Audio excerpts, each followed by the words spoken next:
The baseball world exploded when Kyle Tucker signed with the Los Angeles Dodgers. But what he revealed at his first press conference left everyone absolutely stunned. This wasn't just another free agency move. This was a calculated decision that proves everything we thought we knew about modern baseball might be completely wrong. Picture this. You're one of the most coveted players in Major League Baseball. Multiple teams are throwing astronomical amounts of money at you. The Toronto Blue Jays are waving their checkbook. The New York Mets, owned by one of the richest men in baseball, are desperate to land you. And then there's the Dodgers, already stacked with superstars, already World Series champions, already the villain every other team loves to hate. What do? For weeks, the baseball community was on edge, refreshing their phones, checking Twitter every 5 minutes, waiting for that Woj bomb moment to drop. Where would Kyle Tucker land? The speculation was relentless. Analysts were drawing up prediction charts. Fans were creating mock lineups. General managers were losing sleep. And through it all, Tucker remained silent, methodical, calculating his next move like a chess grandmaster planning 5 moves ahead. Then it happened. $240 million over 4 years. Not just any contract, but one featuring deferred salary, and not one, but 2 opt-out clauses. The numbers alone were jaw-dropping. We're talking about an annual average value of $57.1 million per season. Let that sink in for a moment. $57 million every single year. That's not just generational wealth. That's dynasty building, legacy cementing, change your family tree forever money. But here's where the story takes an absolutely fascinating turn, and why you need to hear every single word of what happened next. When Tucker stepped up to the microphone at Dodger Stadium for his official presentation, something remarkable occurred. He didn't give the standard boilerplate response you hear from every athlete. You know the ones. I'm just happy to be here. Great organization. Looking forward to competing. None of that corporate, agent-approved, vanilla nonsense. Instead, Tucker dropped a truth bomb that sent shockwaves through the entire sport. He looked directly into the cameras and admitted something that most elite athletes would never confess. He turned down more money. He actually walked away from bigger offers from Toronto and New York. The Blue Jays wanted him badly. The Mets were ready to back up the Brinks truck. But Tucker said no. And the reason why he said no is what makes this story absolutely electrifying. This wasn't a player chasing the biggest payday. This was a player chasing something far more valuable, far more rare, far more difficult to achieve in professional sports. Tucker was chasing immortality.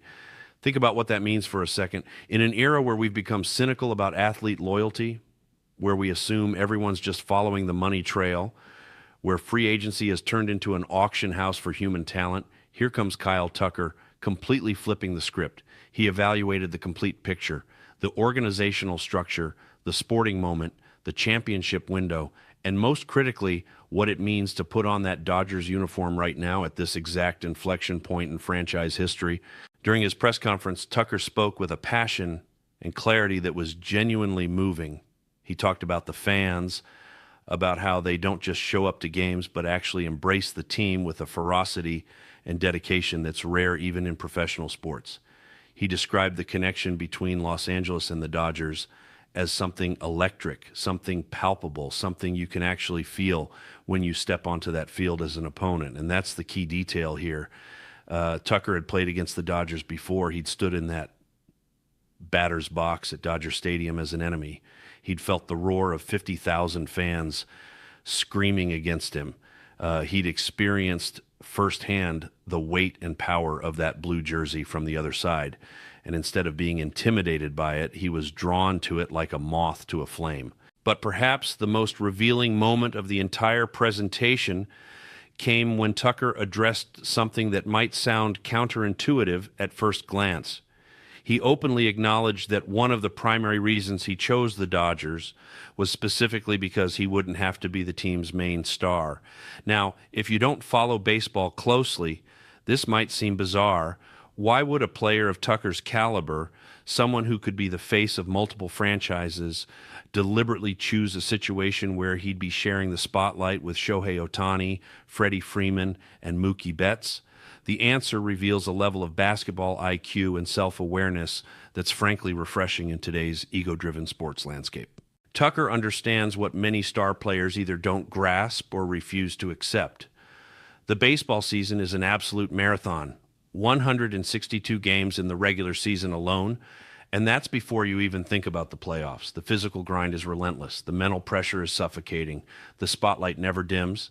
And when you're the lone superstar on a mediocre team, carrying the entire organization on your shoulders every single night, that weight becomes crushing. You're expected to be perfect every game. Every slump becomes a crisis. Every loss feels personal.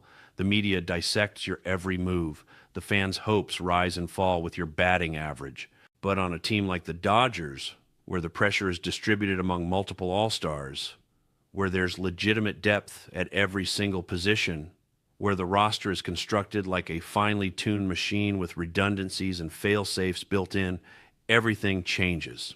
You become part of something larger than yourself. You're a crucial gear in a well-oiled machine where each component has a specific function and where the collective goal is crystal clear: win the championship, nothing else matters, not individual statistics, not personal accolades, not MVP trophies, just rings. This is the freedom Tucker was talking about, the freedom to focus purely on performance without the crushing burden of being responsible for an entire organization's success or failure. It's a luxury that's surprisingly rare in professional sports, especially for players of his caliber. Usually superstars end up on teams specifically because those teams need a savior, someone to build around, someone to carry them to relevance. Tucker flipped that entire dynamic by choosing to join a team that didn't need him to be their savior. They needed him to be their final piece. And then Tucker dropped the historical context that made everything click into place. He mentioned the possibility, the genuine, legitimate possibility of pursuing a third consecutive World Series title. Let that marinate for a moment. A three-peat.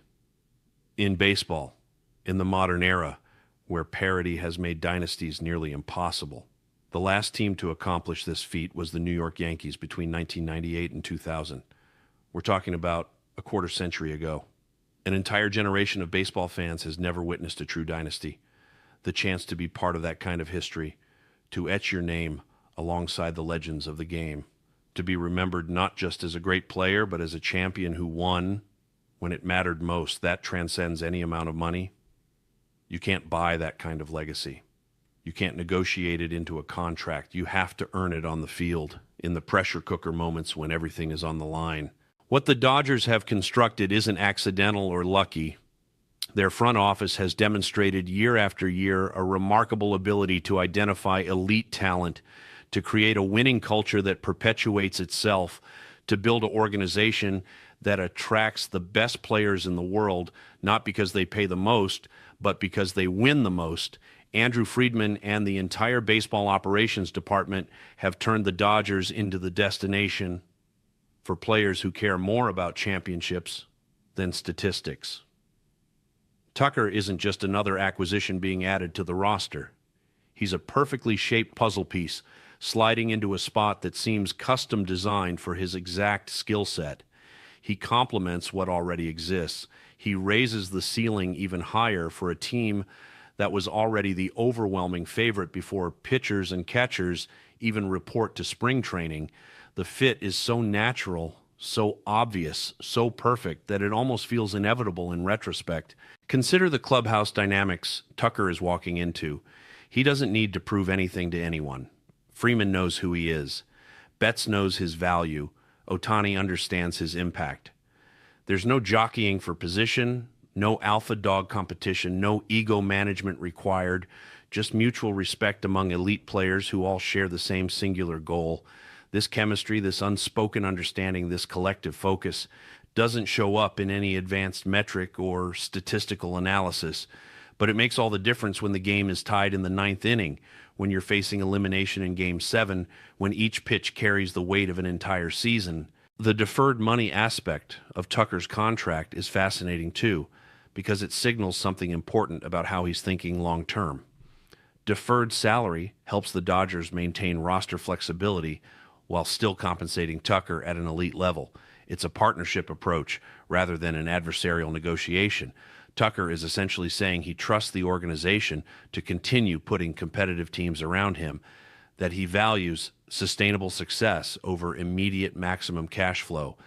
The two opt-out clauses provide Tucker with flexibility if circumstances change dramatically, but given the Dodgers' track record and organizational stability, it's hard to imagine a scenario where he'd want to leave.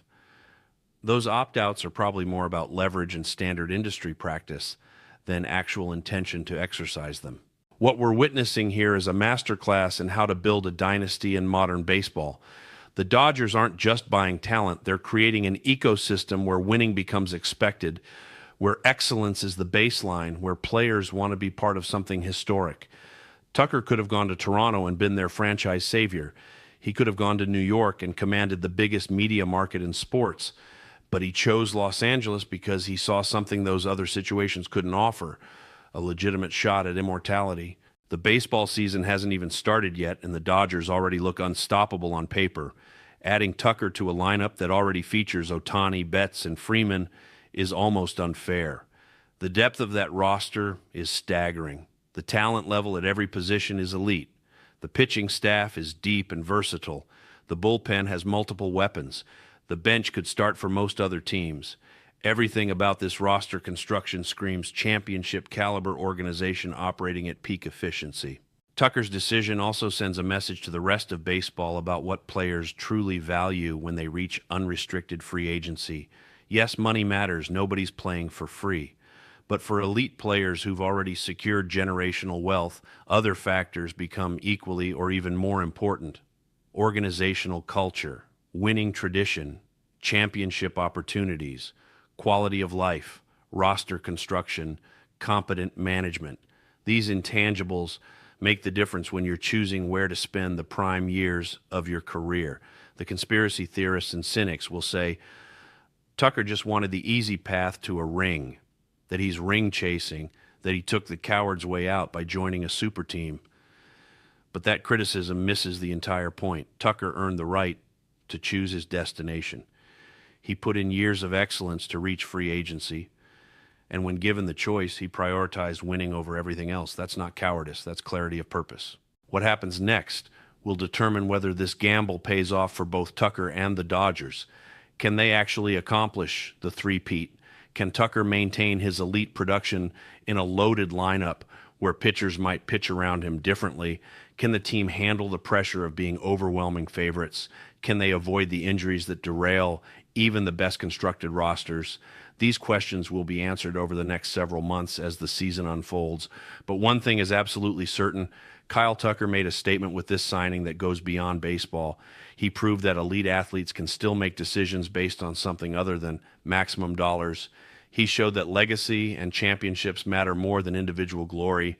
He demonstrated that sometimes the best move is joining forces with other great players rather than trying to be the lone star, and he gave the Dodgers yet another weapon in their quest for dynasty status. So what do you think about all this? Was Tucker right to turn down more money for a better chance at championships? Will he thrive in a loaded Dodgers lineup, or will he get lost in the shuffle? Can the Dodgers actually pull off the three-peat, or is that asking too much even for a super team? And most importantly, what does this signing mean for the competitive balance of baseball when one team can just keep stacking all-stars? Drop your thoughts in the comments right now. Let's get a real conversation going about what this means for the future of baseball. And if you're not already subscribed to this channel, what are you waiting for? Hit that subscribe button and smash the notification bell so you never miss another breaking story like this one. The baseball season is about to get absolutely insane, and you're going to want to be here for every single moment.